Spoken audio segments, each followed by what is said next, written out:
స్వాగతం. ఈరోజు మనం ఒక చాలా ఆసక్తికరమైన అంశాన్ని లోతుగా పరిశీలిద్దాం.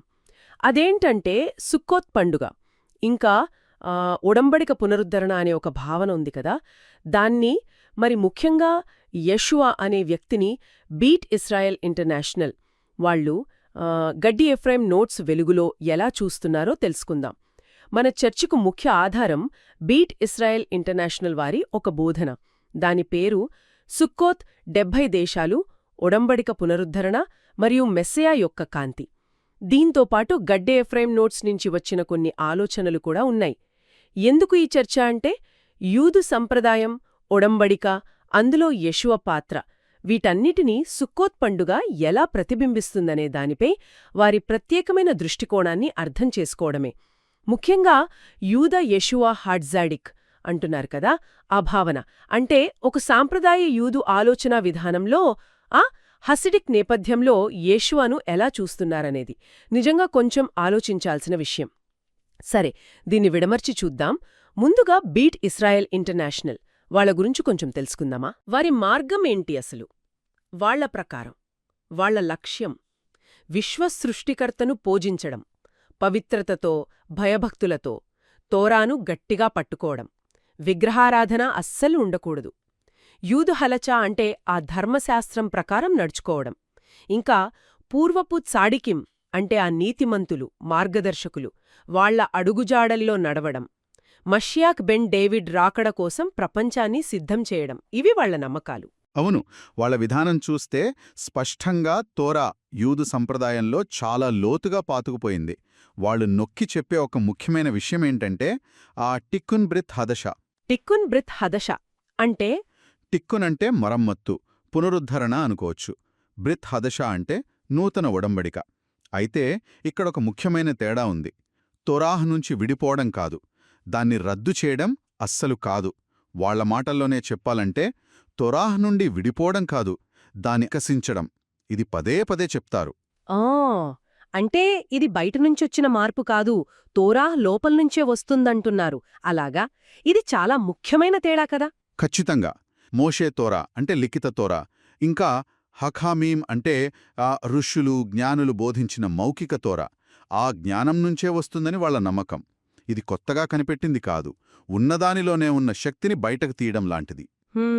అంతేకాదు, ఈ టిక్కున్ మష్యాచ్ బెన్ యోసెఫ్ పాత్రతో ముడిపడి ఉందని కూడా చెప్తారు. మష్యాచ్ బెన్ యోసెఫ్ అంటే యూద సంప్రదాయంలో మెస్సయ్య రాకడ 2 దశలుగా ఉంటుందని ఒక నమ్మకం ఉంది. మొదట మషియాచ్ బెన్ యోసెఫ్ వస్తారు, కష్టాలు పడతారు, విముక్తికి దారి సిద్ధం చేస్తారు. ఆ తర్వాత మష్యాచ్ బెన్ డేవిడ్ వచ్చి రాజ్యాన్ని స్థాపిస్తారని. ఆ మష్యాచ్ బెన్ యోసెఫ్ పాత్ర ఏంటంటే నిప్పురవ్వలు, అంటే ఆ దైవిక అంశాలు ప్రపంచంలో చెల్లాచెదురుగా ఉన్నవాటిని సేకరించడం. తిషువా అంటే నిజమైన పశ్చాత్తాపాన్ని మేల్కొల్పడం, విముక్తికి మార్గం తెరవడం. ఇవన్నీ ఆ పాత్రలో భాగమని వివరిస్తారు. ఈ ఆలోచనలన్నీ ఇవి మిడ్రాష్ అంటే తోరాహ్ వ్యాఖ్యానాలు, జొహార్ అంటే ఆ కబ్బాలా మూల గ్రంథం, ఇంకా హసిడూత్ బోధనలు, వీటన్నిటితో ముడిపడి ఉన్నాయి. చివరికి ఈ టిక్కున్ బ్రిత్ హదష లక్ష్యమేంటంటే మనుషులందర్నీ ఇస్రాయేల్ యొక్క ఏకైక దేవుని వైపుకు పిలవడం. సరే, ఇప్పుడు అసలు విషయానికి వద్దాం. బహుశా ఇదే మన చర్చలో అందరికీ ఎక్కువ ఆసక్తి కలిగించేది. బీట్ ఇస్రాయేల్ ఇంటర్నేషనల్ వాళ్ళు, గడ్డి ఎఫ్రాయిం నోట్స్ వాళ్ళు యెషూవాను ఎలా చూస్తున్నారు? అతన్ని యూదు యెషూవా హాడ్జాడిక్ అంటున్నారు. అంటే ఆ నీతిమంతుడైన యూదు యెషూవా అని. వాళ్ల బోధనలు మూలాల్లోనే స్పష్టమైన ఉంది. హసిడూద్ యొక్క ప్రామాణిక తోరా చట్రంలో బోధించబడ్డాయి అని. కేవలం ఒక చారిత్రక వ్యక్తులా కాకుండా ఒక యూదు చాడిక్ ఆత్మగా చెప్తున్నారు. ఇది గమనించాలి. అవును, ఆ చాడిక్ పదం ఇక్కడ చాలా ముఖ్యం. హసిడిక్ ఆలోచనలో చాడిక్ అంటే కేవలం నీతిమంతుడు కాదు, ఆయన దేవుడికి, ప్రజలకు మధ్య ఒక వారధిలాంటివాడు, ఒక ఆధ్యాత్మిక గురువు. ఆయన ప్రార్థనలకు, మాటలకు ప్రత్యేక శక్తి ఉంటుందని నమ్ముతారు. ప్రతి తరంలోనూ అలాంటి చాడికిముంటారని హసిడిక్ నమ్మకం. ఇప్పుడు యెషూవాను ఆ కోవలోకి ఒక చాడిక్గా చూడటమంటే అతన్ని యూదు సంప్రదాయంలో, ముఖ్యంగా హసిడిక్ ఆలోచనా విధానంలో నిలబెట్టే ప్రయత్నం అన్నమాట. మరి ఈ దృష్టితో చూసినప్పుడు యెషూవా పాత్రను ఎలా వివరిస్తున్నారు? వాళ్ల విశ్లేషణ ప్రకారం చూస్తే యేషువ మాటలు ఆ కాలంలోని యూదు ఋషుల మాటలతో సరిపోలుతాయి అంటారు. ఆయన ముఖ్యంగా బోధించింది పశ్చాత్తాపం, ఇంకా ఇశ్రాయేలు యొక్క ఏకైక దేవుణ్ణి ఆరాధించడం. ఇవి యూదానికి మూలస్తంభాలు కదా. అవును. ఆయన లక్ష్యం కూడా స్పష్టంగా చెప్పారు. ఇశ్రాయేలు యొక్క తప్పిపోయిన గొర్రెలు అంటే ఆయన దృష్టి ప్రధానంగా ఇశ్రాయేలు ప్రజలపైనే ఉంది. ఇంకా ముఖ్యంగా ఆయన ఋషుల అధికారాన్ని ఒప్పుకున్నాడని నొక్కి చెప్తారు. మోషే పీఠంపై కూర్చున్న శాస్త్రులు, పరిసయ్యులు మీకు ఏది చెప్తే అది చెయ్యండి, పాటించండి అని యేషువ అన్న మాటల్ని ఉటంకిస్తారు. ఇది చాలా కీలకమనిపిస్తుంది. అవును, ఎందుకంటే ఇది మౌఖిక తోరాహ్ను, దాన్ని బోధించే ఋషుల అధికారాన్ని ఆయన గౌరవించాడని చూపిస్తుంది. ఈ ఆలోచనను పెసిక్తా రబ్బతి అనే ఒక మిడ్రాష్ గ్రంథంలోని బోధంతో పోలుస్తారు. ఆ బోధన ఏంటంటే మౌఖిక తోరాహ్ లిఖిత తోరాహ్ను ఎలా ఆచరించాలో దారి చూపిస్తుంది అని. అంటే యేషువాను తోరాహ్కు వ్యతిరేకిగా కాకుండా ఆ వ్యవస్థలోనే ఒక భాగంగా వాళ్ళు చూస్తున్నారని అర్థం చేసుకోవాలి. నిజంగా ఇది చాలా భిన్నమైన కోణం. యేషువా చెప్పిన మీరు లోకానికి వెలుగు అనే మాటను ప్రవక్త యెషయా ఇశ్రాయేలును జనములకు వెలుగు అని పిలవడంతో ఎలా కలుపుతున్నారో కూడా చెప్పారు కదా. దీని గురించి కొంచెం చెప్పండి. అవును, ఇది కూడా వాళ్ల వాదనలో ఒక ముఖ్యమైన భాగం. ఇశ్రాయేలు ప్రజలకు దేవుడు ఒక ప్రత్యేకమైన పిలుపిచ్చాడు.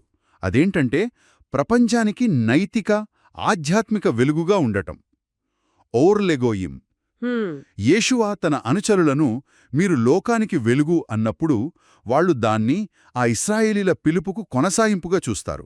ఇది ఇశ్రాయేలు ప్రజలందరి బాధ్యత అని చెప్పడం లాంటిది. దీన్ని హసిడుత్ భావనతో ఇంకాస్త లోతుగా కలుపుతారు. హసిడిక్ గురువులు, ముఖ్యంగా బాల్ షమ్టో ఏమంటారంటే మానవ ఆత్మ ఈ భూమి మీదకు ఎందుకు వచ్చిందంటే మిజ్వోత్ అంటే ఆజ్ఞలు, గెమినుడ్ హసదీం అంటే ప్రేమతో చేసే దయపనులు, వీటి ద్వారా ఈ ప్రపంచాన్ని శుద్ధి చేయడానికి అని. వెలుగుగా ఉండడం అంటే మనలో ఉన్న అంతర్గత జ్ఞానం అంటే దాత్ ఇంకా దయ, వీటిని బయటకు ప్రకాశింపచేయడం. అంతేకాదు మన చర్యల ద్వారా మనస్సు గ్రహించలేని ఒక అతీతమైన దైవిక కాంతిని ఓర్ మఖిఫ్ అంటారు, దాన్ని ఈ ప్రపంచంలోకి ఆకర్షించటం. ఇది ప్రతీతరంలో ఇజ్రాయెల్ యొక్క పిలుపు, దైవిక కాంతిని ప్రపంచానికి ఇవ్వటం, దేవునితో ఒడంబడికను మిలడట్టటం.